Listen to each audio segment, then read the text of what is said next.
नमस्ते, मेरा नाम है शशि हरमुख और आप सबका इस चैनल पर स्वागत है। दोस्तों, हम ये जानेंगे आज के इस वीडियो में कि अध्यात्म हमें देता क्या है। देखिए, मनुष्य जब से पैदा हुआ होता है ना, वो क्या सोचता है कि मैं हमेशा जीता रहूं, मुझे कभी मृत्यु ना आए, मैं सब कुछ जान जाऊं, मैं कभी अज्ञानी ना रहूं, मैं हमेशा सुखी रहूं, कभी मुझे दुख घेरे भी ना, हर प्रकार की सुख सुविधा और संपत्ति मेरे पास रहे, धन संपदा ऐश्वर्य मेरे पास रहे। कुल मिला के यही सारी चीज़ें तो सोचता है, ठीक है। लेकिन उसकी इच्छा करने मात्र से क्या उसकी इच्छाएं पूरी हो जाती हैं? और अगर होती हैं तो क्या उसको उसी प्रकार का सुख मिलता है जैसा एक मनुष्य ने अपनी इच्छाओं की पूर्ति के बाद अपेक्षा की होती है, ठीक है। और अगर सुख मिल भी गया, अगर इच्छा पूरी हो भी गई, तो कितना दिन टिक पाता है? आई थिंक ज़्यादा दिन तो टिकता नहीं है, ठीक है।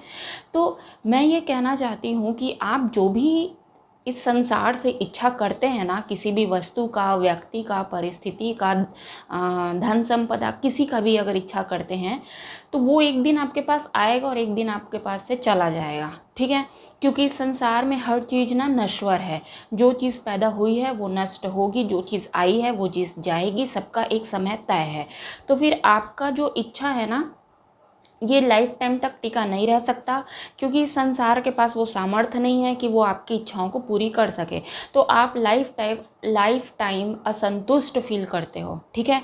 तो आपको ये जो संसार है ना, ये सारी चीज़ें नहीं दे सकता। तो ये चीज़ें कहाँ से मिलेंगी आपको? अध्यात्म आपको देगा, ठीक है। आपको चाहिए सुख, आपको चाहिए शांति, आपको चाहिए समृद्धि जो हमेशा टिका रहे। और अध्यात्म की भाषा में इस परिस्थिति को परमानंद की स्थिति कहते हैं, ठीक है। तो जो चीज़ आप संसार से अपेक्षा करते हो वो संसार आपको नहीं दे सकता, वो अध्यात्म आपको देता है, ठीक है। तो लोग जो हैं अज्ञानता में ये सोचते हैं कि अध्यात्म के रास्ते पे अगर हम चलेंगे तो हमारा जीवन बहुत ही नीरस हो जाएगा, उसमें कोई मज़ा नहीं रहेगा, बहुत ही बेरंग हो जाएगा। लेकिन नहीं, ऐसा नहीं है। अध्यात्म बहुत ही रसीला होता है। और अगर अध्यात्म आप भक्ति के रास्ते से अगर चलते हो, अध्यात्म के मार्ग में, तो उसमें तो प्रेम भी आ जाता है और बहुत ही सुखद अनुभव होता है, ठीक है। तो अध्यात्म बिल्कुल भी नीरस नहीं है, इट्स रोलर कोस्टर राइड, ठीक है। बहुत मज़ा आता है इसमें। कुछ लोग ये कहते हैं कि अध्यात्म में बहुत अनुशासन से रहना पड़ता है, लेकिन बहुत नियम कायदों के अंदर चलना पड़ता है, अपने ऊपर लागू करना पड़ता है। नहीं, ऐसा नहीं है। अध्यात्म एक्चुअली में आपको मुक्ति देता है, मतलब नियमों से आप एकदम आगे निकल जाते हो, कोई नियम आप पे लागू नहीं होता, स्वतंत्रता मिलती है आपको, ठीक है, सारे बंधनों से। और कुछ लोग बोलते हैं कि अध्यात्म में हमको अपनी इच्छाओं का त्याग करना पड़ेगा। नहीं, ये पूरा सच नहीं है। अध्यात्म आपको आपकी इच्छाओं की असलियत दिखाता है।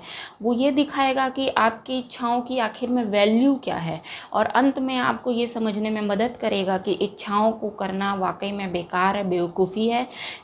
तो आपकी जो इच्छाओं पर निर्भरता है उसको अध्यात्म खत्म कर देता है, आपकी इच्छाओं को खत्म नहीं करता। आप एक बार अपनी इच्छाओं पर निर्भरता को ख़त्म कर देते हैं तो फिर आप सरप्राइजिंगली पाएंगे कि आपकी इच्छाएं अपने आप पूरी होने लग गई हैं, ठीक है। ये ट्रिकी है, इसको मैं फ्यूचर में बताऊंगी, ठीक है। लेकिन अभी के लिए आप इतना समझ लीजिए। तो अध्यात्म कोई चीज़ आपसे छीनता नहीं है, आपको देता है, आपको पूर्ण बनाता है, आपको बुद्धिमान बनाता है, आप में ये काबिलियत पैदा करता है कि आप लोगों का मन देख सको, अपना मन देख सको, अपनी असलियत पहचान सको, लोगों की असलियत पहचान सको, दूसरों का मन पढ़ने का और उनको परखने का जो योग्यता है वो आप में अध्यात्म पैदा कर देता है।